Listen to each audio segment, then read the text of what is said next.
দর্শক আপনারা দেখছেন ঠিক এই মুহূর্তে একটি ব্যাগ নিয়ে একজন ভদ্র মহিলা কিন্তু রাস্তায় পালানোর চেষ্টা করছে এমন একটি প্রতিকৃতি নিয়ে, এবং তাকে কিন্তু ছাত্র জনতা ধাওয়া দিচ্ছে এমন একটি প্রতিকৃতি নিয়ে কিন্তু আমরা দেখতে পাচ্ছি। ঠিক আজকে বাংলাদেশ রিপাবলিক পার্টি বিআরপির আয়োজনে একটি বিজয় র্যালি, এবং তারা যেমনটা বলছে খুনি শেখ হাসিনা পালন করেছে, এবং সেই ক্ষেত্রে বিজয় র্যালি বর্ষপূর্তি উপলক্ষে একজনকে তারা শেখ হাসিনার রূপে সাজিয়েছেন, এবং তারা বলছে তার হাতে ব্যাগ দিয়ে যে তিনি পালিয়ে যাচ্ছে এমন একটি প্রতিকৃতি নিয়ে কিন্তু তারা এই মুহূর্তে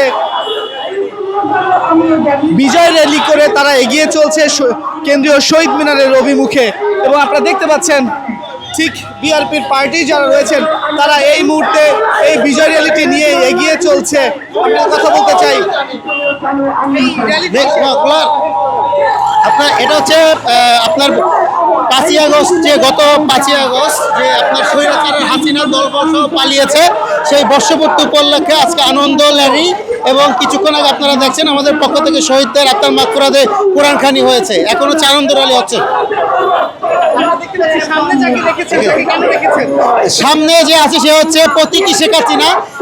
গত বছর 5ই আগস্টের এই দিনে আপনি জানেন যে হাসিনা তার সুটকেস সহ দলবল সহ পালিয়েছে, তো সামনে প্রতীকী হাসিনা। আমরা বলতে চাই এটা একটা মেসেজ, হাসিনা তো পালাইছে, এরপরে যদি কেউ ফ্যাসিস্ট হওয়ার চিন্তা করে তাকে এই বাংলার বুক থেকে পালাতে দেওয়া হবে না।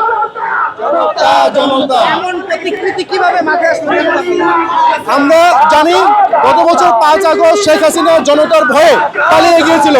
আমরা ভাবলাম এমন একটা দৃশ্য যদি ডিপিক্ট করা যায় তাহলে যারা ভবিষ্যতে সরকারে আসবে স্বৈরাচার হওয়ার চিন্তা করবে তাদের মাথায় থাকবে না স্বৈরাচার হয়ে ওঠার কোনো সুযোগ নেই, তাদেরকেও হয়তো বা পালাতে হতে পারে, কিন্তু জনগণ মনে করে দিবে তোমাদেরকে আর পালাতে দেব না।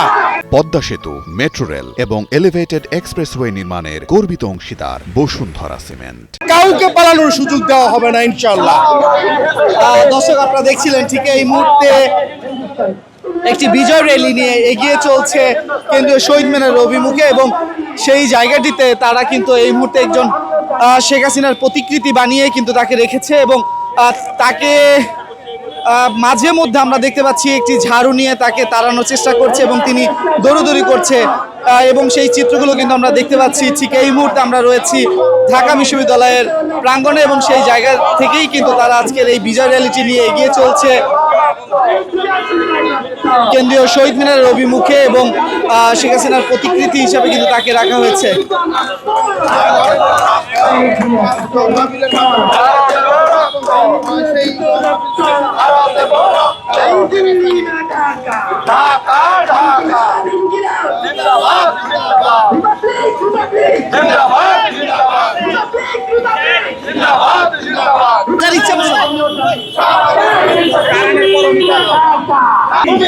ঠিক এই মুহূর্তে তাকে যিনি শেখ হাসিনা সেজেছেন তিনি সেজে কিন্তু হাতে একটি ব্যাগ আমরা দেখতে পাচ্ছি, সেই ব্যাগটি নিয়ে কিন্তু ঠিক টিএসসির সামনে থেকে শহীদ মিনারের অভিমুখে কিন্তু এগিয়ে চলছে বাংলাদেশ রিপাবলিক পার্টি বিআরপির আয়োজনে আজকের এই বিজয় র্যালি, এবং সেই বিজয় র্যালিতে আমরা দেখতে পাচ্ছি শেখ হাসিনার আদালত যাকে রেখেছেন তিনি মুখ ঢাকার চেষ্টা করছেন, এবং সেই সাথে হাতে তার ব্যাগ রয়েছে, এবং পিছন থেকে কিন্তু স্লোগান দিচ্ছে যে খুনি হাসিনা পালিয়েছে এমন স্লোগান দিয়ে তারা কিন্তু আজকের এই বিজয় র্যালিটি উদযাপন করছে, এবং সেই সাথে যাকে শেখ হাসিনা সাজানো হয়েছে তিনি কিন্তু ইতিমধ্যে পালানোর চেষ্টা করছে, এবং সেই সাথে তিনি পালাতে পারছে না, এদিক এদিক করছে, এবং সেই সাথে আমরা দেখতে পাচ্ছি যে এই বাংলাদেশ রিপাবলিক পার্টি যারা নেতৃবৃন্দ রয়েছেন তারা কিন্তু স্লোগান দিয়েই কিন্তু এগিয়ে চলছে। দর্শক আপনারা দেখছেন কালের কণ্ঠ, সঙ্গে রয়েছে আমি মোহাম্মদ রায়হান হোসেন।